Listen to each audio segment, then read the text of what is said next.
The mansion at the end of Rosewood Lane always looked asleep, even when the rest of the neighborhood was wide awake.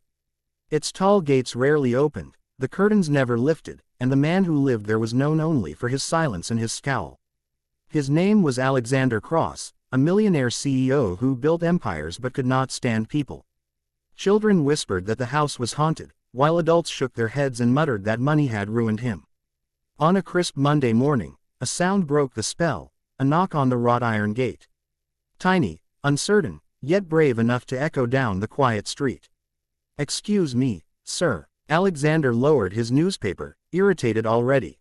Through the security screen he saw her. A little girl, maybe 7, her backpack hanging lopsided, her hair tied in uneven pigtails. She wasn't afraid of the gates or his cold stare. In fact, she pressed her small hands against the iron as if testing its strength. "Yes." His voice was sharper than he intended. She tilted her head. "Will you walk me to school?" For a moment, Alexander thought he misheard. Surely, this wasn't real. The girl was asking the man everyone avoided for help. He almost laughed. "Almost." "No," he said flatly. "Find someone else." But she didn't flinch. "I don't have anyone else." The word struck a nerve he didn't like to admit existed. Still, he shook it off. "That's not my problem." The girl looked at him quietly, too quietly for a child. Then she said something strange. "I think someone's following me." That made him pause. Alexander wasn't a man easily rattled. He had faced boardroom wars, hostile takeovers, betrayals that would break lesser men. But something about her calm statement unsettled him. Maybe because she didn't say it like a child trying to scare him, but like a fact she'd been carrying alone. "Who?" he asked. She shrugged. "A man in a black car. He parks near the corner when I walk. He doesn't move until I'm almost at school." Alexander frowned. He wanted to tell her it was nonsense, imagination, the kind of thing children made up. But a chill crept into his gut. He had seen that black sedan once or twice himself. He dismissed it as coincidence. Now, he wasn't so sure. Still, he wasn't about to play babysitter. "Tell your parents," he muttered. The girl lowered her eyes. "I don't have parents." The silence that followed was heavy. Alexander felt his irritation falter, replaced by a feeling he despised, responsibility. That morning, against his own instincts, Alexander found himself walking beside the girl down Rosewood Lane. He told himself it was just to prove there was nothing wrong. That the so-called black car was just a delivery van or an overworked commuter. But when they reached the corner, his steps slowed. Parked under a tree was a sleek black sedan, tinted windows, engine too quiet. As soon as his gaze fixed on it, the car pulled away smoothly. His jaw tightened. The girl looked up at him as though she'd known all along. "See." Alexander didn't answer. He simply walked her the rest of the way to school, his mind calculating, analyzing, searching for logic. He left her at the gates, and before she disappeared into the sea of uniforms, she said, "Thank you, Mr. Cross." He hadn't told her his name. The next day, she knocked again.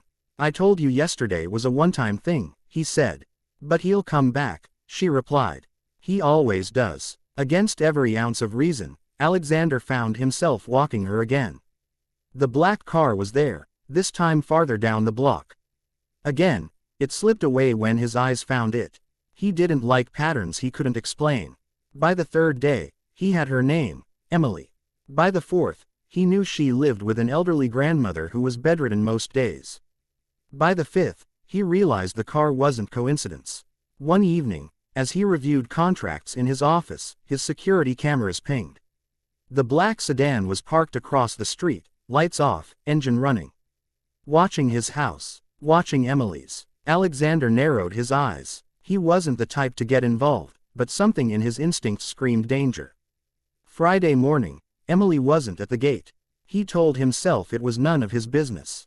He tried to dive into work, but the silence pressed on him.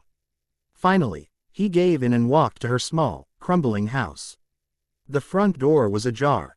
"Emily," he called. No answer. He stepped inside. The living room smelled of dust and medicine. A kettle whistled faintly in the kitchen. But the house was empty. On the table lay a small notebook. Childlike handwriting sprawled across the first page. "If I disappear, the man in the car took me." Alexander froze. A shadow moved past the window. He spun toward it, but by the time he reached the door, the black sedan was gone. For the first time in years, Alexander felt something pierce his armor of indifference: fear. He grabbed his phone and called every contact he trusted. He was not just a CEO, he had resources, networks, private investigators on retainer. If someone thought they could snatch a little girl from his street, they picked the wrong neighborhood. But as his men traced traffic cameras and scanned license plates, another detail surfaced. The black sedan wasn't registered under any ordinary citizen. It was linked to a shell company that Alexander himself had once used during an acquisition war years ago. His blood ran cold. Whoever was behind this wasn't after Emily. They were after him. That night, he returned to his mansion restless, angry, unsettled. The notebook still burned in his pocket. Why would a child know to write something like that? Unless she'd been warned. Unless someone had told her exactly what to expect. And then, around midnight, his phone buzzed. No caller ID. He answered sharply. "Who is this?" A distorted voice spoke. "You should have stayed out of it, Cross." His grip tightened on the phone. "Where's the girl?" A pause. Then, chillingly, "She's safer than you are." The line went dead. Alexander stood alone in the dark, rage coursing through him. For the first time in years, the man known as the untouchable CEO Millionaire felt cornered. He had enemies, yes, but none had ever threatened a child. And yet, deep inside, a question gnawed at him: why use Emily at all? Unless she wasn't as random as she seemed. His eyes flicked to the notebook again. On the last page, almost hidden in faint pencil, were words that froze him where he stood. He said, "You're the only one who can protect me. Because you knew my father." Alexander dropped the notebook. Emily's father. The one man Alexander had betrayed years ago. Alexander Cross had spent years burying the past. He thought betrayal could be erased by success, that money and power could silence guilt. But Emily's notebook proved otherwise. The ghost he had locked away was walking again, and it had chosen a little girl as its messenger. The name he hadn't spoken in over a decade pulsed in his mind. Daniel Hayes. Once his closest friend, later his greatest rival. They built a company together, but when greed split their bond, Alexander made a choice that ruined Daniel. A choice Daniel never forgave. Daniel Hayes was supposed to be dead. For the next 48 hours, Alexander barely slept. His private investigators traced the sedan across 3 cities. Every lead collapsed into smoke. Whoever ran this operation knew how to stay invisible. Meanwhile, Emily was gone. Her absence gnawed at him. He had never cared for anyone beyond business. Yet this child, with her mismatched pigtails and fearless eyes, haunted him more than any deal lost. She had asked him for something simple: to walk her to school. Now she was trapped in a nightmare because of his sins. On the 3rd day, a package arrived at his mansion. No sender. Inside was a burner phone and a single photo. Emily, tied to a chair in a dim warehouse, her face pale but unbroken. The phone buzzed immediately. "Cross," the voice drawled. "It's been a long time." Alexander's throat tightened. It was impossible, yet undeniable. "Daniel." "Alive and watching," Daniel said, almost laughing. "Did you miss me?" Alexander forced calm into his tone. "What do you want?" "What I always wanted. To see you crawl. To watch you pay." A pause. "The girl is mine now. My blood. My daughter. You stole everything from me, Alexander. This is how I steal it back." Alexander's chest clenched. Emily. Daniel's daughter. No wonder she'd known his name. No wonder she'd written that he knew her father. "You drag a child into this." Alexander spat. "She is the consequence of your betrayal," Daniel said coldly. "If you want her back, you'll meet me. Alone." Midnight. Dock 47. The line went dead. Dock 47 was an abandoned shipping yard, notorious for rusted cranes and shadows that swallowed men whole. Alexander prepared the way he knew best: strategy. He armed himself, not with weapons but with intelligence. His men begged to come, but he refused. Daniel wanted him alone, and if he sensed a trap, Emily would pay the price. At midnight, the dock stretched before him like a graveyard. Containers stacked high, water black as ink, silence pressing in. And then, headlights. The black sedan rolled to a stop. Daniel Hayes stepped out. Alive, scarred, eyes burning with old hatred. Time had carved him into a ghost of the man Alexander remembered. Behind him, two masked men dragged Emily forward. Her hands were tied, but her gaze was steady. When she saw Alexander, a flicker of hope crossed her face. "You really came," Daniel sneered. The great Alexander Cross, walking into his reckoning. Alexander's voice was low. "Let her go. This is between you and me."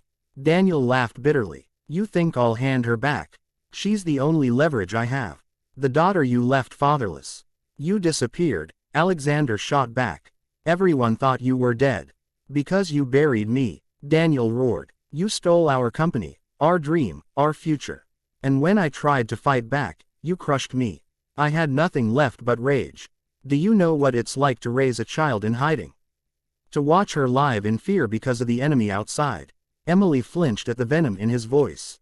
"Daniel," Alexander said carefully, "she doesn't deserve this. Punish me, not her." But Daniel's eyes gleamed with something darker. "You don't get to bargain. You get to suffer." He raised his hand. One of the masked men pressed a gun to Emily's head. Alexander's heart thundered. Years of boardroom battles couldn't prepare him for this. He needed an opening, anything. And then Emily spoke. "You're wrong," she said softly, her voice cutting through the night. "He didn't leave you, Daddy. You left him." Daniel blinked, thrown off balance. "What? I found your letters," she whispered. "The ones you hid. You wrote that you chose revenge over us. That you couldn't stop until you destroyed him." Her eyes welled, but her chin lifted. "You left me for your hatred." Daniel's hand shook. For the first time, his certainty wavered. Alexander seized the moment. He lunged forward, slamming into the nearest masked man. The gun clattered to the ground. Chaos erupted. Shouts, fists, the screech of metal on concrete. Emily kicked the other captor with surprising force, giving Alexander the chance to drag her behind cover. But Daniel recovered quickly. He grabbed the fallen gun, pointing it at Alexander. "It ends tonight," Daniel roared. Alexander shielded Emily with his body. "Then do it. Kill me. But if you pull that trigger, she'll never forgive you. You'll lose her forever." For a long, agonizing moment, Daniel's finger hovered on the trigger. His chest heaved, his rage battling something deeper: love, regret, pain. Finally, his hand trembled. The gun lowered, his knees buckled, and for the first time, Daniel Hayes looked broken. Emily ran to him, tears spilling. "Daddy, please stop." Daniel dropped the gun and crumpled, sobbing into his daughter's arms. Police sirens wailed in the distance, Alexander's silent backup, waiting for his signal. They swarmed the dock, disarming the masked men and taking Daniel into custody. Emily clung to Alexander, shaking. "Is he going to jail?" Alexander looked at her, then at Daniel being dragged away. "Yes. But maybe now he'll find peace." In the weeks that followed, Rosewood Lane was no longer silent. Emily's grandmother recovered with help, and Alexander arranged protection for both of them. Emily walked to school again, but this time, she wasn't alone. Every morning, Alexander Cross waited by the gate, no longer the grumpy recluse but a guardian. The neighborhood whispered in disbelief. The man who built walls higher than his mansion's gates now held the hand of a little girl who had taught him what it meant to care again. One morning, as they walked, Emily looked up at him. "Do you think Daddy will forgive you one day?" she asked. Alexander hesitated. "I don't know, but I'll spend the rest of my life making sure you're safe." "That's a promise," she smiled, squeezing his hand. "That's all I wanted." And for the first time in years, Alexander Cross smiled back. Not the smile of a CEO who conquered empires, but of a man who finally found redemption in the most unexpected place.